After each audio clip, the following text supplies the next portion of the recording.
Collector guideline की बढ़ी दरों को लेकर पंजीयन निवारण संगठन रायपुर द्वारा एक दिवसीय प्रदर्शन राजधानी रायपुर में किया जा रहा है, जहां कांग्रेस के दिग्गज नेताओं का समर्थन संगठन को मिला। प्रदर्शन में मुख्य रूप से विकास उपाध्याय, पंकज शर्मा, कन्हैया अग्रवाल समेत कांग्रेस संगठन के पदाधिकारी शामिल हुए। उन्होंने कहा कि ये जन आंदोलन है जहां सरकार जन विरोधी है और इस बढ़ी दरों को सरकार को वापस लेना होगा। आने वाले चुनाव में मुख्य रूप से हमारी घोषणा पत्र में शामिल रहेगा, जिससे जनमानस को सुविधा मिले। इस वक्त मैं मौजूद हूँ राजीव गांधी चौक रायपुर में, जहां पर पंजीयन निवारण संस्था द्वारा एक आंदोलन शुरू किया गया है, जहां पर सबसे पहले तो नजर जाती है यहाँ पर भारत माता की प्रति एक फोटो है, उसके साथ ही छत्तीसगढ़ महतारी की फोटो रखकर इस आंदोलन की शुरुआत की गई है। और यहाँ पर जो कलेक्टर गाइडलाइन की दरें जो बढ़ी है उसे लेकर एक बड़ा विरोध यहाँ पर देखने को मिल रहा है, जहाँ पर आप देख पा रहे हैं कि सभी ने एक विरोध की तख्ती लगाई रखी है। और पूरा मामला क्या है जानते हैं। जी भैया, क्या मामला है बताइए। देखिए, जो गाइडलाइन की दरें बढ़ाई गई, इसके पहले छोटे प्लाटों की रजिस्ट्री रोकी गई। दोनों ही मामलों में सीधे तौर पर यदि प्रभावित हुआ है तो एक आम नागरिक प्रभावित हुआ है, जो निम्न मध्यम वर्गीय परिवार है, मध्यम वर्गीय परिवार है।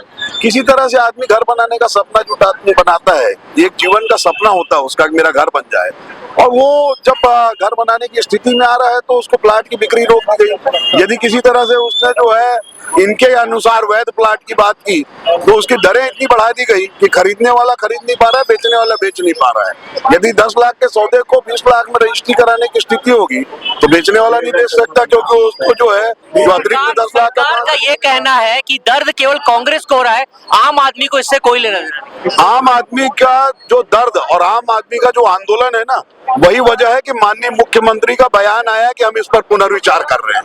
अन्यथा ये ऐसी हठधर्मी सरकार है जो किसी कीमत पे पीछे ना हटे, लेकिन ये सरकार हर हालत में इस मामले में पीछे हटेगी, क्योंकि ये एक एक व्यक्ति का दर्द है ना। मैं फिर कह रहा हूँ, ये जमीन बेचने वालों का या जमीन के ब्रोकर का नहीं है, ये आम आदमी का सपना घर बनाने का तोड़ा है। एक बयान और आया कि 2017 से इसमें वृद्धि नहीं हुई थी, इसलिए ये जरूरी भी था। तो 2017 से वृद्धि नहीं हुई थी, उसके बाद छत्तीसगढ़ में राजस्व की कमी नहीं हुई है। इन्होंने तो तमाम योजनाएं बंद कर दी, उसके बाद भी राजस्व की कमी हो रही है। और यदि राजस्व कोई चीज बढ़ाना है तो इन्होंने पंजीयन शुल्क पहले ही जो है, जो 0.8% था, उसको सीधे 4% किया था, और यही बोल करके किया था कि हम जो है चूंकि गाइडलाइन की दरें नहीं बढ़ी है इसलिए बढ़ा रहे हैं। तो क्या ये वापस नहीं लिया इन्होंने पंजीयन शुल्क? वापस 0.8 में लाया है क्या? नहीं लाया है। ये केवल और केवल लूटना चाहते हैं, और एक आम आदमी अपना घर न बना सके, इनके पूंजीपति मित्र ही अपनी कॉलोनी और घर बना सके।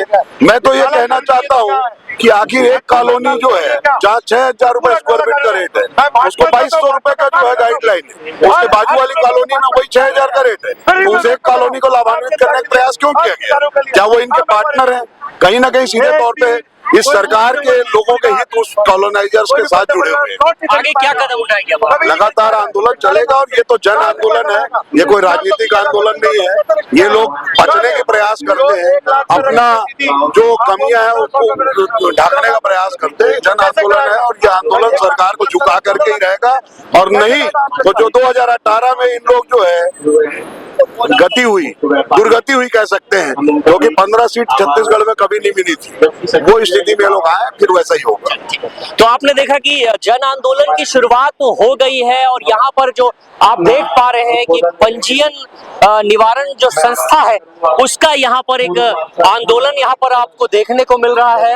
और विकास उपाध्याय जी भी मौजूद हैं, उनसे बात करते हैं। जी बताइए। जिस प्रकार से भारतीय जनता पार्टी की सरकार 2 साल में तुगलकी फरमान जारी करके अलग अलग नियम, अलग अलग नीति बनाती है, उसमें मैं समझता हूँ आम आदमी को अतिरिक्त बोझ डालने का काम किया जा रहा है। जमीन रजिस्ट्री गाइडलाइन के रेट को बढ़ाना मतलब इस प्रदेश में रहने वाले प्रत्येक व्यक्ति जिसका खुद का मकान है, खुद की दुकान है, अब नगर निगम, नगर पंचायत, जिला पंचायत के द्वारा जो टैक्स लिया जाता है, सरकार जो टैक्स लेती है, वो 800 गुना और 700 गुना बढ़कर आएगा। मुख्यमंत्री का एक बयान आया है कि महंगाई बढ़ी है, तो इस पे भी बढ़ाना चाहिए, 2017 से बढ़ा नहीं था। देखिए, भारतीय जनता पार्टी जब 15 साल सरकार में थी तब भी जमीनों की रजिस्ट्री का रेट बढ़ाया था। कांग्रेस पार्टी ने उसका संशोधन करके उन रेटों को कम किया।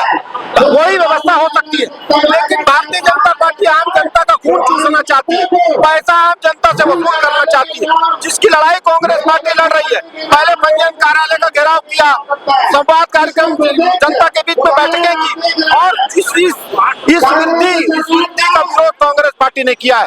मंत्रियों का घेराव किया जाएगा, भारतीय जनता पार्टी के विधायकों का घेराव किया जाएगा, मुख्यमंत्री का घेराव किया जाएगा। जब तक वैसी व्यवस्था जो पहली थी वैसी नहीं होगी, कांग्रेस पार्टी इसको लेकर सड़क और सदन दोनों की लड़ाई लड़ेगी। तो आपने देखा कि कांग्रेस पार्टी का एक साफ कहना है कि पहले जैसी व्यवस्था होनी चाहिए। अगर पहले जैसी व्यवस्था नहीं हुई तो आंदोलन जारी रहेगा। और इसी बीच में पंकज शर्मा जी भी मौजूद है। जी भैया जी, देखिए, कुल मिलाकर स्पष्ट है कि प्रदेश में अघोषित आर्थिक आपात लग चुका है। हमने देखा किस प्रकार से बिजली के दर बढ़ा दिए गए, बिजली में जो छूट थी उसको माफ कर दिया गया, लोगों का दबाव पड़ा तो यू टर्न लेके सरकार ने थोड़ी राहत दी। जीएसटी के मामले में हमने देखा 2017 में 40% के स्लैब में लागू किया गया, उसके बाद 2025 उस स्लैब को कम करके वाहवाही लूटी गई।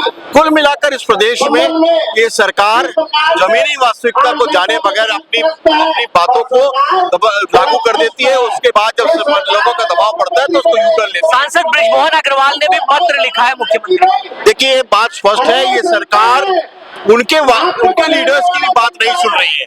कुछ लोग मिलकर सरकार चला रहे हैं और वो लोगों को परेशान करने का काम कर रहे हैं। आज लोगों के सपने के आशियाने को सरकार ने दूर कर दिया। किसानों को आपातकाल में जो जमीन बेच करके वो लोग अपनी जरूरतों को पूरा करते थे, वो भी गांव से बाहर कर दिया गया। कुल मिला के स्पष्ट है, सरकार रायपुर के विकास को नहीं चाहती और रायपुर के लोगों के विरोधी है सरकार। प्रधानमंत्री आवास की बात तो बीजेपी सरकार कर रही है, 18 लाख परिवारों को आवास दिया जा रहा है। ये केवल झूठे वादे हैं। जिस प्रकार से मोदी का 15 लाख रुपए की बात मुहावरा निकल गया, उसी प्रकार से ये प्रधानमंत्री आवास की बात भी मुहावरा निकलने वाली है। आप जाकर देखें, लोगों को किस्त नहीं मिल रही है, नई प्रधानमंत्री आवास स्वीकृत नहीं हुए हैं। कुल मिलाकर ये केवल आई वॉश है। ये सरकार वास्तविकता को जाने बगैर धरातल पे काम करने की बजाय कुछ लोगों के चंगुल में फंसकर ऐसी घोषणाएं कर रही है, ऐसी चीजों को लागू कर रही है। आज उसके विरोध में हम सब बैठे हैं। अगर ये तुरंत वापस नहीं लेंगे, पूरा रोल बैक नहीं करेंगे, तो हमारी जमीन की लड़ाई जारी रहेगी और हम अपने आला नेताओं से बात करके इस बात को घोषणा पत्र में रखवाएंगे कि जब कांग्रेस वापस आएगी तो हम जो वैध प्लॉटिंग है उसके 2000 फीट की रजिस्ट्री भी शुरू करेंगे और उसके अलावा गाइडलाइन के रेट भी वर्तमान दर पे लाए जाएंगे। उप मुख्यमंत्री विजय शर्मा का कहना है कि केवल कांग्रेस को दर्द हो रहा है, आम जनता को इससे राहत। देखिए, आम जनता को राहत है तो निकले सड़क पर, जाने लोगों की बातों को। कांग्रेस हमेशा लोगों के हित पर कांग्रेस काम करती है, जमीन की वास्तविकता को लेकर काम करती है और विजय शर्मा जी कुल मिलाकर लोगों से कट चुके हैं, इसीलिए ऐसे वक्तव्य दे रहे हैं। तो आपने देखा कि जब तक बढ़ी हुई गाइडलाइन की दरें अगर वापस नहीं होती है, तब तक ये जन आंदोलन जारी रहेगा। अपने सहयोगी विशाल के साथ राजू दीवान, शिशिन शार्क न्यूज।